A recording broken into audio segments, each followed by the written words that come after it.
படிக்க போறோம், நாளைக்கு எரும மாடு மேய்க்க போறோம். நாங்க எம்ஏபிஏ படிக்க போறோம், நாளைக்கு எரும மாடு மேய்க்க போறோம். பச்சரிசி கொத்தமல்லி கீரையோடவே இங்க குச்சி சம்பா வெந்த சோறு நாங்க வேங்கட. நாங்க கேட்டதெல்லாம் கேப்ப கூடு, ஆனா கிடைச்சதெல்லாம் கம்மங்கூடு. நாங்க கேட்டதெல்லாம் குடிக்க தண்ணி, ஆனா கிடைச்சதெல்லாம் பட்ட தண்ணி.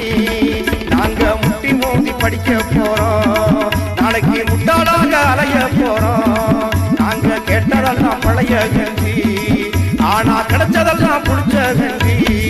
நாங்க படிச்சு என்ன கிழிக்க போறோம், வீட்டுல பானைகளை உருட்ட போறோம். நாங்க எம்ஏபிஏ படிக்க போறோம், நாளைக்கு எரும மாடு மேய்க்க போறோம்.